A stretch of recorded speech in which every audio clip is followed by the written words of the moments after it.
Hi, this is Mansi and I welcome you to Saral Classes. पिछले 2-3 दिनों से सारे social medias, print medias, news channels, हर जगह सिर्फ एक ही चीज़ सुनने को मिल रही है, that is new education policy. तो क्या है कि हमारी एजुकेशन पॉलिसी अब चेंज होने वाली है। अभी तक जो हम पढ़ते थे, हमारी एजुकेशन पॉलिसी वैसी नहीं रहने वाली है, उसके अंदर कुछ चेंजेस आने वाले हैं। आज की इस वीडियो में हम जानेंगे कि एजुकेशन पॉलिसी क्या होती है, कौन कौन से चेंजेस हमारी न्यू एजुकेशन पॉलिसी में हमें देखने के लिए मिल रहे हैं, स्कूल एजुकेशन पे क्या इफेक्ट पड़ेगा एंड दैन कॉलेज एजुकेशन पे हमारी इसकी क्या इफेक्ट पड़ने वाला है। तो सबसे पहले हम जानेंगे कि एजुकेशन पॉलिसी होती क्या है। तो ऐसा माना गया है कि किसी भी राष्ट्र का जो हमारा विकास है वो तभी संभव है अगर वहाँ के लोग शिक्षित हो। तो यानी कि अगर राष्ट्र का विकास करना है तो शिक्षित होना बहुत ही ज़रूरी है। तो इसीलिए हमारी कुछ गवर्नमेंट जो है ऐसी पॉलिसीज बनाती है सो दैट वो ज़्यादा से ज़्यादा लोगों को एजुकेशन प्रोवाइड कर सके, वो रूरल एजुकेशन को कवर कर सके, अर्बन एजुकेशन को कवर कर सके, राइट कि एजुकेशन को इस तरीके से किया जाए, इस तरीके से पॉलिसीज बनाई जाए कि वो जो है हमारी वर्ल्ड वाइड लोगों को मैच कर सके। तो बात करेंगे हम हमारी फर्स्ट एजुकेशन पॉलिसी की, जो कि 1968 में आई थी और ये रिकमेंडेशन थी हमारी कोठारी कमीशन की, जो कि हमारा 66 में कोठारी कमीशन आया था और 68 में हमारी बात की गई है नेशनल एजुकेशन पॉलिसी की, ये तब आई थी। तो जब ये पॉलिसी आई थी 1968 में, तो उस टाइम पे हमारी प्राइम मिनिस्टर थी इंदिरा गांधी जी। इंदिरा गांधी हमारे देश का कार्यभार संभाल रही थी।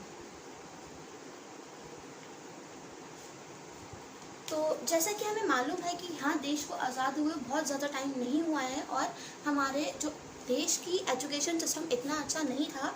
तो क्या था कि हमारी ये ज़रूरत थी कि हमारे देश में एक एजुकेशन पॉलिसी आए सो दैट वो हमारे देश की हालत का सुधार कर सके। तो इसीलिए हमारी फर्स्ट नेशनल एजुकेशन पॉलिसी बनी। इसमें हमने बात की थी कि लोगों को हम क्या करेंगे, हमने इक्वालिटी की बात की थी कि शिक्षा क्या है कि सभी का अधिकार है। यहाँ पे हमने शिक्षा को एज अ अधिकार जोड़ा था, एज अ राइट जोड़ा था और हमने ये बात की थी कि 14 साल तक के बच्चों को शिक्षा मिलनी ही चाहिए। ये एक बच्चे का अधिकार है कि वो शिक्षा को ग्रहण करे। इससे पहले हमने लोगों को ये नहीं कहा था कि भाई शिक्षा लोग अपने शौक के लिए करते थे, बट लेकिन अभी तक किसी का हक नहीं था। यहाँ पे लोगों का अधिकार बना शिक्षा। फिर हमने यहाँ पे बात करी थी कि 3 लैंग्वेजेस की, कि शिक्षा जो है हमारी वो 3 लैंग्वेजेस होनी चाहिए उसके अंदर। पहली हमारी मदर टंग या फिर रीजनल लैंग्वेज होनी चाहिए। दूसरी हमारी, अगर वो हिंदी नहीं है आपकी मदर टंग, तो सेकंड लैंग्वेज आपकी हिंदी होनी चाहिए और थर्ड लैंग्वेज आपकी इंग्लिश होनी चाहिए। यानी कि एक बच्चे को 3 लैंग्वेजेस आनी चाहिए मिनिमम, राइट। या अगर आपकी मदर टंग हिंदी है तो उस केस में आप संस्कृत जान सकते हैं या आपको जो लैंग्वेज ठीक लगे आप वो जान सकते हो। और यहाँ पे बात की गई थी कि मैथ्स और साइंस को एज अ कंपलसरी सब्जेक्ट किया गया था अप टू लेवल 10, राइट। जैसे कि अभी तक भी आप देखते आ रहे हैं कि अप टू 10 क्या, CBSE में अगर हम देखें तो अप टू 10 हमारी मैथ्स और साइंस कंपलसरी है। तो यहाँ पे क्या बात की गई थी, मैथ्स और साइंस को एज अ कंपलसरी सब्जेक्ट रखने की बात की गई थी। बाकी इन्होंने क्या बात करी थी कि एजुकेशन इस तरीके से हो। फिर आती है हमारी सेकेंड एजुकेशन पॉलिसी। देखो क्या होता है कि हर एजुकेशन पॉलिसी के कुछ ना कुछ ड्रॉबैक्स होते हैं, राइट। जैसे कि ये हमारी फर्स्ट एजुकेशन पॉलिसी थी 68 वाली, तो इसी वजह से हम बहुत ज़्यादा प्रिपेयर नहीं थे, तो कुछ हमारे से गलतियां रह गई थी। जैसे कि हमारी फंडिंग बहुत ज़्यादा इतनी नहीं थी, राइट। और दूसरी अगर हम बात करें तो हमारे पास प्रॉपर प्लानिंग नहीं थी, राइट। हम करना चाह रहे थे तो हमने पॉलिसी बनाई, बट स्टिल हमारी क्या थी, प्लानिंग इतनी अच्छी नहीं थी कि ये सक्सेसफुल हो पाए। तो इसी वजह से हमारी दूसरी एजुकेशन पॉलिसी आई, जो कि आई हमारी 1986 में। पहली हमारी आई थी 68 में, दूसरी हमारी आई थी 86 में, राइट। तो इस टाइम पे जो हमारे प्राइम मिनिस्टर थे, जो हमारे देश का कार्यभार था, वो राजीव गांधी जी संभाल रहे थे। कौन संभाल रहा था, राजीव गांधी जी उस टाइम पे हमारे प्राइम मिनिस्टर थे। तो जो हमारी 86 की पॉलिसी थी, इसमें हमने बात की गई थी कि जो हमारे कुछ, देखो ऐसा माना गया है कि हम हमारे स्टिल कुछ सेक्टर्स ऐसे थे जो जितना उनको साथ में लेके चलने वाली बात थी वो नहीं थी। तो इस पॉलिसी ने हमारी बात की थी SC/ST एजुकेशन की। किसकी बात की थी? SC और ST की, और साथ में बात की थी इन्होंने वुमेन्स की। तो इन्होंने जो मेन फोकस किया था वो किस पे किया था? SC/ST की एजुकेशन पे और वुमेन्स पे, और साथ ही साथ इन्होंने अपॉर्चुनिटी प्रोवाइड की थी SC/STs को ताकि ये टीचर भी बन सकें। और इसी पॉलिसी में हमने बात करी थी हमारी हम IT का जो था यहाँ से शुरुआत होनी शुरू हुई थी। इससे पहले IT जो थी इंफॉर्मेशन टेक्नोलॉजी इतनी ज़्यादा नहीं थी, तो यहाँ से जो थी हमारी IT की शुरुआत शुरू हुई, राइट। और साथ में इन्होंने अडल्ट एजुकेशन को भी क्या किया था? इन्होंने प्रमोट किया था यहाँ पे, और इसी वजह से अडल्ट एजुकेशन के साथ साथ इन्होंने ओपन एजुकेशन को भी प्रमोट किया था। इसी वजह से यहाँ पे सेटअप हुआ था हमारे इग्नू का, यानी कि Indira Gandhi national open university, right. तो इग्नू हमारी यहीं पे सेटअप हुई थी। देन क्या हुआ कि इस तरीके से स्टिल अभी भी वो बात नहीं आई थी, कुछ मॉडिफिकेशन की ज़रूरत थी।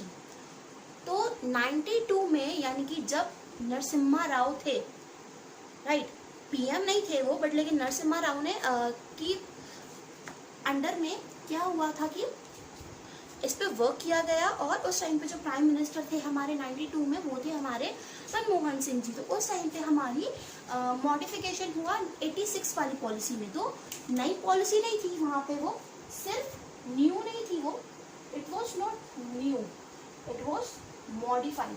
सो 92 वाली जो हमारी एजुकेशन पॉलिसी थी वो हमारी मॉडिफाइड थी, और उसमें हमने बात की गई थी एक एग्ज़ाम्स को लेके बात की गई थी कि हमारा जो एंट्रेंस है वो कैसा होना चाहिए, जॉइंट एंट्रेंस होना चाहिए प्रॉपर इंडिया लेवल पे। तो इसीलिए हमने जितने भी ये आपकी JEE है, AIEEE है, ये सारे एग्ज़ाम्स की शुरुआत कहाँ से हुई थी? हमारी 92 से हुई थी।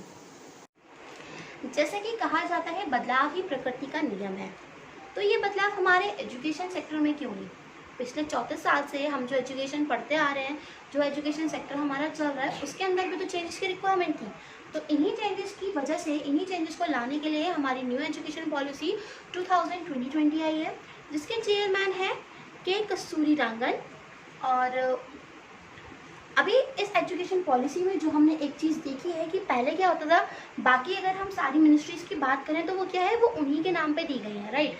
जैसे कि हमारी डिफेंस मिनिस्ट्री ले लें हम, या कोई भी हमारी मिनिस्ट्री हम ले लें, तो वो सारी क्या है, हमारी उन्हीं के नाम पे दी गई हैं। बट लेकिन हमारी एक एजुकेशन मिनिस्ट्री ही ऐसी थी जो एजुकेशन के नाम पे नहीं थी, उसका नाम क्या था? MHRD, ministry of human resources development. But लेकिन अब क्या हो गई है, अब हमारी जो MHRD है उसका नाम बदल के क्या हो जाएगा, एजुकेशन मिनिस्ट्री ही होने वाला है, राइट। पहले क्या था, बच्चे कंफ्यूज हो जाते थे बहुत जल्दी। बच्चे क्या, कोई भी अगर हम पूछे ना कि हमारी शिक्षा किस विभाग के अंडर आती है, तो कोई पता ही नहीं पाएगा कि भाई ये MHRD के अंडर आती है। हम कहते होंगे अच्छा किसके अंडर आती होगी, ये एजुकेशन मिनिस्ट्री के अंडर ही आती होगी। बट लेकिन अभी तक ऐसा कोई नाम था ही नहीं।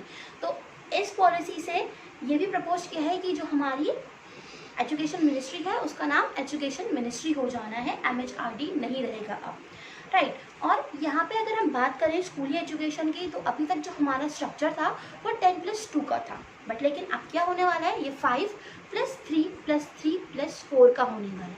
यानी कि पहले 5 साल, यानी कि बेस ईयर जो होगा हमारा वो होगा अप टू क्लास 2nd। उसके बाद बात आएगी हमारी 3rd to 5th की बात करेंगे हम, दैन 6 to 8 की बात करेंगे हम, और आखिरी के 4 साल जो होंगे हमारे वो होंगे 9 to 12। और हमने जो बात की है इसमें वो हमने की है कि एजुकेशन को हम कैसे जोड़ेंगे, रियल लाइफ से जोड़ेंगे, लाइफ स्किल से जोड़ेंगे। अभी तक हम क्या सुनते आते हैं कि जो भी हम पढ़ रहे हैं उसका कोई हमारी रियल लाइफ में तो कोई यूज़ ही नहीं है। अभी तक जो हमने स्कूल में पढ़ा वो जॉब में तो कहीं यूज़ ही नहीं आ रहा, या उसके बाद तो कहीं यूज़ ही नहीं आ रहा। तो क्या है, अब इस तरीके से एजुकेशन को जोड़ा जाएगा, इस तरीके से पढ़ाया जाएगा बच्चों को, ताकि वो उनके आने वाले टाइम में भी यूज़फुल होगा, यानी कि वो उनके लिए आफ्टर जॉब भी यूज़फुल होगा। या हम बोलें कि उनकी जॉब की तैयारी क्या होगी, स्कूल लेवल से ही शुरुआत करा दी जाएगी कि बच्चा क्या होगा, हर चीज़ को इंटरेस्ट लेके पढ़ेगा। और एक चीज़ देखी गई है कि अभी तक क्या होता है, करिकुलर एक्टिविटी और को करिकुलर एक्टिविटीज़ क्या थी हमारी, अलग अलग थी। अब क्या करेंगे, उनको हमने इंटीग्रेशन की बात की, यानी कि उनके हमने जॉइंटली बात की है कि अब ज़रूरी नहीं है कि हम को करिकुलर को अलग रखें और करिकुलर को अलग रखें। अभी हम उसको ज्वाइन कर देंगे, यानी कि अब बच्चे क्या करेंगे, अपनी हॉबी को क्या करेंगे, वो एज अ मेन सब्जेक्ट पढ़ेंगे, राइट। पहले क्या होता था कि वो हॉबी थी तो उनकी हॉबी एज अ हॉबी रह जाती थी और वो एज अ साइडली पढ़ के छोड़ देते थे। तो अब ये है कि उस इंटरेस्ट को, जिस इंटरेस्ट के साथ बच्चा अपनी हॉबी को करता है, तो उसी इंटरेस्ट के साथ अगर वो पढ़ाई करेगा तो ज़्यादा बेटर होगा।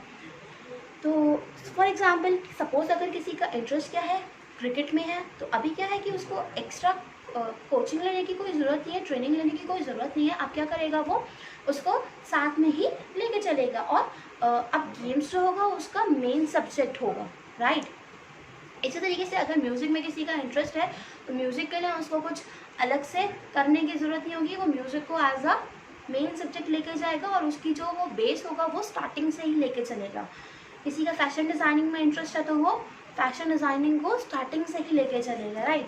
तो इसीलिए हम क्या करेंगे, इन सारे सब्जेक्ट, इन सबको, तो हमने यहाँ पे बात किसकी की है, हमने फ्रीडम ऑफ सब्जेक्ट्स की बात की है, राइट। और इसी तरीके से सपोज करो कि क्या होता है कि बच्चे को तो पढ़ना है बायो के साथ इको, पहले जो कि पॉसिबल नहीं था, राइट। पहले क्या था, कॉमर्स के अपने कुछ अलग सिलेक्टेड सब्जेक्ट थे और साइंस स्ट्रीम के अलग थे और ह्यूमैनिटीज़ के अलग थे। बट लेकिन अब क्या होगा, बच्चों के पास इतनी फ्रीडम होगी कि वो कोई सा भी सब्जेक्ट चूज़ कर सकते हैं, राइट।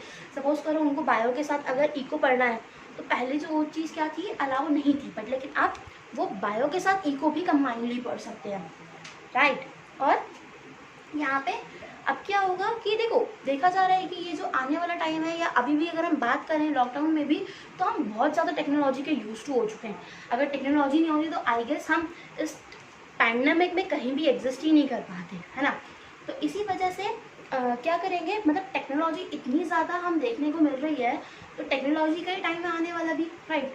तो इसीलिए 6 ऑनवर्ड्स हम क्या करेंगे, बच्चों को टेक्नोलॉजी के लिए हम क्या पढ़ाएंगे, उनको कोडिंग हम शुरू से ही पढ़ानी शुरू कर देंगे। कोडिंग क्या होती है, हमारी कंप्यूटर लैंग्वेज होती है, तो हम उनको कोडिंग सिखानी शुरू कर देंगे सो दैट उनका इंटरेस्ट थोड़ा टेक्नोलॉजी की तरफ बढ़े और सेकेंडली वो हमारा जो वर्ल्ड वाइड बच्चे हैं उनको मैच कर सकें, पीछे ना रह जाए, वो उनके साथ चल सकें वर्ल्ड वाइड। साथ में हमने बात की है यहाँ पे 10 डेज की बैगलेस वोकेशनल ट्रेनिंग की। उसमें क्या होगा कि वो हमारे जो लोकल क्राफ्टमैन्स होंगे, ट्रेडर्स होंगे, उनके पास जाएंगे और वहाँ जाके उनसे ट्रेडिंग के या क्राफ्टमैनशिप के चीज़ें सीख के आएंगे, गुण सीख के आएंगे। इससे क्या होगा, इससे एक एडवांटेज ये भी होगा कि हम जो हमारी धरोहर है, हमारी जो हेरिटेज है, हम उसको संभाल के रख पाएंगे, राइट। जैसे कि अगर हम बात करें किसी भी जगह की, सपोज अगर हम बात करूँ मुरादाबाद की, तो क्या है, यहाँ पे पीतल का काम बहुत ज़्यादा होता है। तो अगर बच्चे जाएंगे उन कारोबारियों के पास जाएंगे, तो जो कि क्या है, अभी किन्हीं कारणवश वो पीछे रह गया है, तो क्या होगा, उनका इंटरेस्ट क्रिएट होगा और उस चीज़ को वो आगे ले जा सकेंगे। तो इससे क्या होगा, जो हमारी हेरिटेज है हम उसको भी संभाल के रख पाएंगे और बच्चे क्या होंगे, लाइफ स्किल्स भी सीखेंगे, राइट। तो ये क्या होगी, हमारी 10 डेज की हमारी बैगलेस वोकेशनल ट्रेनिंग होगी, ओके। और साथ ही में बात करेंगे अब हम कॉलेज लेवल की, राइट। अभी तक क्या होता था कि सपोज करो हमने बीटेक में एडमिशन लिया और 2 साल बाद हम ये रियलाइज़ करते हैं कि यार हमें तो बीटेक करना ही नहीं था, हमें तो बीसीए करना था, मम्मी पापा ने ज़बरदस्ती बीटेक में एडमिशन दिला दिया, है ना। तो अभी क्या है, तो उस केस में क्या करते थे कि बच्चे ड्रॉप आउट कर देते थे कॉलेज, और उसके बाद क्या होता था, उनके 2 साल अगर उन्होंने किए तो 2 साल बर्बाद हो गए। तो अब क्या होगा कि उनका ये जो टाइम है ये बर्बाद नहीं होगा। अभी क्या होगा कि अगर उन्होंने बीटेक छोड़ दिया, ड्रॉप कर दिया और वो बीसीए में एडमिशन ले रहे हैं और बीसीए कंप्लीट करने के बाद वो रियलाइज़ करते हैं कि यार मैंने तो अपने बीटेक के 2 साल बर्बाद किए, इससे अच्छा तो मैं 2 साल और कर लेता तो कुछ ना कुछ फ़ायदा ही मिल जाता। तो अब क्या होगा कि वो आगे उस चीज़ को कंटिन्यू कर सकते हैं। तो अगर उनके 2 साल हैं, तो अगर फर्स्ट ईयर में ड्रॉप आउट किया तो उनको क्या मिल जाएगा, एक सर्टिफिकेट मिल जाएगा। सेकेंड ईयर में किया तो एक डिप्लोमा मिल जाएगा, और अगर वो फ्यूचर में चाहें तो उस चीज़ को क्या कर सकते हैं, कंटिन्यू कर सकते हैं, राइट। तो यानी कि अगर 3 साल बाद वो रियलाइज़ करते हैं कि भाई अब मुझे बीटेक कर लेना चाहिए, या उसके लिए एक खैर गवर्नमेंट टाइम फिक्स करेगी कि कितने टाइम तक ऐसा होगा, तो अगर वो रियलाइज़ करते हैं कि भाई अब मुझे बीटेक भी कर लेना चाहिए, तो वो भी कर सकते हैं, राइट। वो साल बर्बाद नहीं जाएंगे, फीस बर्बाद नहीं जाएगी, कुछ बर्बाद नहीं जाएगा, बट अगर वो चाहें तो वो दोबारा कर सकते हैं। I hope you like the content.